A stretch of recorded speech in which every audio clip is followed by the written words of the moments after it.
కూటమిలో Janasena key role పోషించిన తరుణంలో అధికారం వస్తే ఆ పార్టీకి కీలక నామినేట్ పదవులు దక్కబోతున్నాయా? పెద్ద ఎత్తున జనసేన నామినేటెడ్ పదవులు దక్కించుకుంటుందని గతంలోనే పవన్ స్పష్టం చేసిన తరుణంలో జనసేన నుంచి రేసులో ముందున్న నేతలెవరు? ముఖ్యంగా జనసేనాని బాటలో పవన్ ఆశయాల సాధనలో అనునిత్యం శ్రమించిన వీర మహిళలకు నామినేటెడ్ పదవుల్లో పెద్దపీట వేయబోతున్నారా? నమ్ముకున్న వారికి నమ్ముకున్నంత అన్న చందాన టికెట్ రాకపోయినా పార్టీ కోసం కష్టపడిన వారికే ప్రాధాన్యం దక్కనుందా? ఇంతకీ నామినేటెడ్ రేసులో ముందున్న ఆ వీర మహిళలు ఎవరు?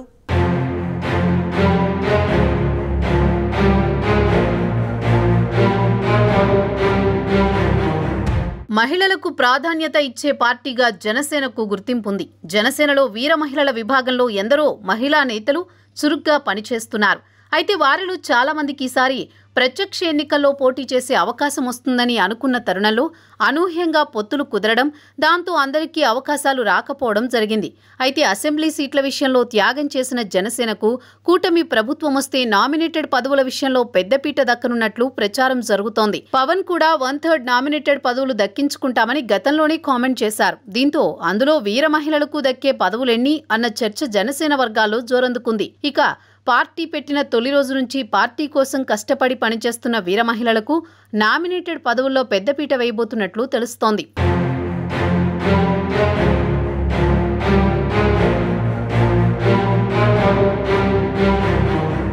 వీర మహిళ ఈ పదం వినగానే మొట్టమొదట గుర్తొచ్చే పేరు గంటా స్వరూప. చిన్నతనం నుంచే పవన్ కళ్యాణ్కు వీరాభిమాని అయిన గంటా స్వరూప జనసేన పార్టీ పెట్టక ముందు నుంచే పవన్ కళ్యాణ్ అడుగుజాడల్లో నడుస్తున్నారు. సేవా కార్యక్రమాల విషయంలో పవన్ కళ్యాణ్ను ఆదర్శంగా తీసుకుని ముందుకు సాగుతున్నారు. జనసేన స్థాపించిన తొలి రోజు నుంచే పార్టీలో యాక్టివ్గా ఉంటూ వందల కార్యక్రమాలు చేపట్టారు. జనసేన పార్టీ తలపెట్టిన ఏ ఒక్క కార్యక్రమాన్ని కూడా మిస్ అవ్వకుండా విజయవంతం చేశారు. జనసేన జెండా పట్టిన మొట్టమొదటి మహిళా నేత ఎవరంటే టక్కున గుర్తొచ్చే పేరు గంటా స్వరూప.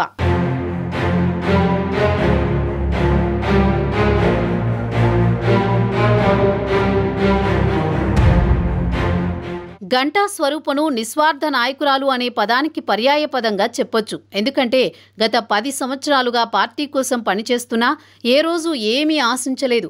ఎన్ని కార్యక్రమాలు చేసినా ఎప్పుడూ గొప్పలు చెప్పుకోలేదు.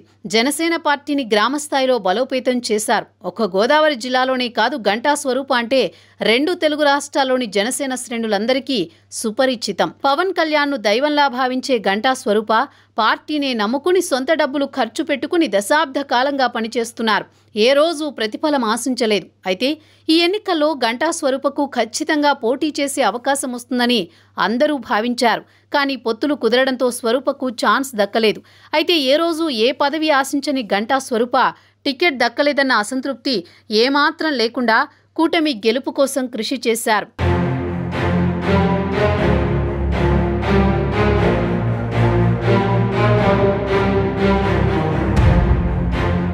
పార్టీ పెట్టిన తొలి రోజు నుంచి ప్రతిఫలం ఆశించకుండా పనిచేస్తున్న గంటా స్వరూపకు కూటమి ప్రభుత్వం వస్తే కీలక నామినేటెడ్ పదవి ఖాయమన్న ప్రచారం కూటమి వర్గాల్లో జోరందుకుంది. జనసేన వదిలి తమ పార్టీలో చేరాలని అధికార వైసీపీ నుంచి ఎన్ని ఒత్తిళ్లు ఎదురైనా, ఎంతమంది ఇబ్బంది పెట్టినా, గెజిటెడ్ ఆఫీసర్ అయిన తన భర్తకు ఏడాది పాటు జీతం వేయకుండా నానా రకాలుగా వేధించిన గంటా స్వరూప జనసేన పార్టీని వీడలేదు.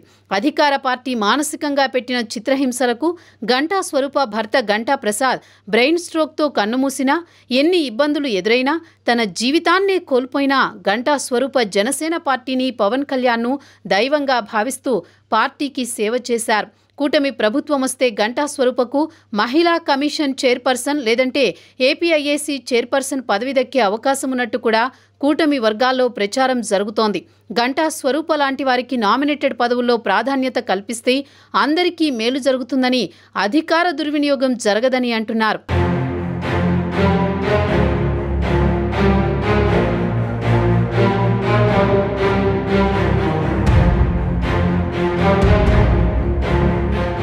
ఇక జనసేనలో నామినేటెడ్ పోస్టులో వీర మహిళల నుంచి ప్రధానంగా వినిపిస్తున్న మరో పేరు తంబళ్లపల్లి రమాదేవి. రమాదేవి, ఆమె భర్త విశ్రాంత ఐపీఎస్ తంబళ్లపల్లి రవికుమార్ మూర్తిలు జనసేన అధినేత పవన్ కళ్యాణ్ ఆశయాలు, సిద్ధాంతాల పట్ల ఆకర్షితులై 2019లో జనసేన పార్టీలో చేరారు. అప్పటి నుండి వారిద్దరూ జనసేన పార్టీ బలోపేతం కోసం గ్రౌండ్ లెవెల్లో వర్క్ చేశారు. పవన్ కళ్యాణ్ ఆశయాలను, ప్రజల సంక్షేమం కోసం సేనాని ఆలోచనలను ప్రజలలోకి బలంగా తీసుకువెళ్లేందుకు అనునిత్యం శ్రమించారు. తంబళ్లపల్లి రమాదేవి చిత్తూరు జిల్లా పూతలపట్టు, అలాగే ఎన్టీఆర్ జిల్లా నందిగామ నియోజకవర్గాల్లో సుమారు 2.5 సంవత్సరాల నుండి జనసేన పార్టీని ప్రజల్లోకి విస్తృతంగా తీసుకువెళ్లి పార్టీకి పెద్ద ఎత్తున ఓటు బ్యాంకును సాధించిన ఘనతను సొంతం చేసుకున్నారు.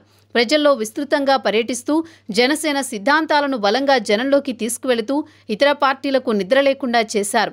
గాజు గ్లాసుతో ఛాయ్తో చర్చ, పల్లె ప్రధాన జనసేన, పల్లె మేలుకొలుపు లాంటి కార్యక్రమాలు చేపట్టి ప్రజల సమస్యలకి పరిష్కారం కలిగిస్తూ ఆపదలో ఉన్నవారికి అండగా నిలుస్తూ ప్రజలకి బాగా చేరువయ్యారు. అంతేకాదు సొంత డబ్బులతో అనేక సేవా కార్యక్రమాలు చేశారు. కష్టాల్లో ఉన్న ఎందరో అభాగ్యులకు ఆర్థిక సాయం చేశారు. నందిగామ ప్రజలకు చేరువగా ఉంటూ వారి కష్టాలను తెలుసుకుని వారికి భరోసా కల్పిస్తూ తనదైన శైలిలో జనసేన పార్టీ క్యాడర్ని పెంచుకుంటూ ముందుకు వెళ్లారు. అయితే రమాదేవికి ఎన్నికల్లో పోటీ చేసే అవకాశం వస్తుందని అందరూ భావించారు. అయితే పొత్తులో భాగంగా తనకు టికెట్ దక్కకపోయినా ఏమాత్రం అసంతృప్తి చూపకుండా కూటమి అభ్యర్థి గెలుపు కోసం అహర్నిశలు కష్టపడ్డారు. ఈ ఎన్నికల్లో జనసేన, టీడీపీ, బీజేపీలు కూటమిగా ఏర్పడిన తర్వాత రమాదేవి నందిగామ నియోజకవర్గ జనసేన సమన్వయకర్తగా నియమించబడ్డారు.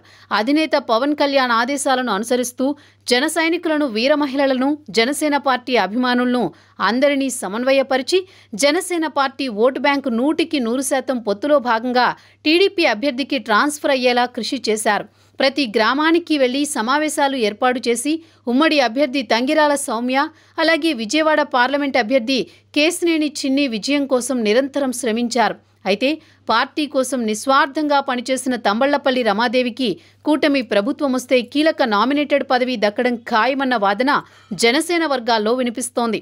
పవన్ కళ్యాణ్ కూడా టికెట్ దక్కకపోయినా పార్టీ కోసం నిస్వార్థంగా పనిచేస్తున్న వారికి నామినేటెడ్ పదవుల్లో పెద్దపీట వేయబోతున్నారు.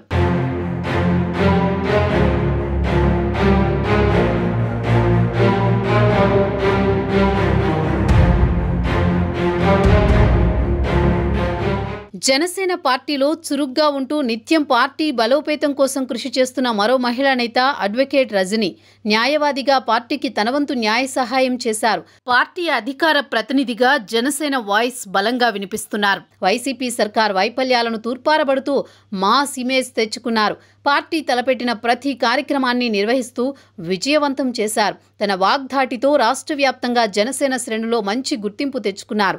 జనసేన ఫైర్ బ్రాండ్గా ముద్రపడిన అడ్వకేట్ రజని టీవీ డిబేట్లలో చర్చకు వస్తోందంటే ప్రత్యర్థులు హడలిపోయే పరిస్థితి.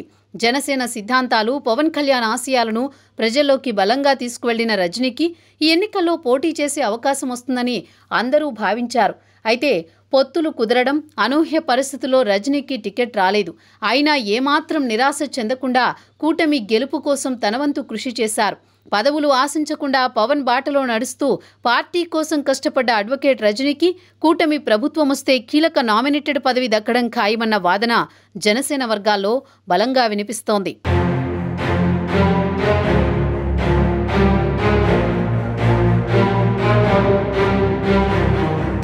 వీళ్లే కాకుండా జనసేన కోసం తొలి నుంచి కష్టపడుతూ పార్టీని బలోపేతం చేసేలా తమ వంతు కృషి చేసిన వీర మహిళలకు కూటమి ప్రభుత్వం వస్తే ప్రాధాన్యత కలిగిన నామినేటెడ్ పోస్టులు కట్టబెట్టడం ఖాయంగా కనిపిస్తోంది. ఎమ్మెల్సీ, కార్పొరేషన్ చైర్మన్లు, స్థానిక సంస్థలు ఇలా అన్ని రకాల పదవుల్లో వీర మహిళలకు పవన్ పెద్దపీట వేయబోతున్నట్టు తెలుస్తోంది. చూడాలి మరి కూటమి ప్రభుత్వం వస్తే నామినేటెడ్ పదవుల్లో జాక్ ఫాట్ కొట్టే వీర మహిళలు ఎవరో అన్నది.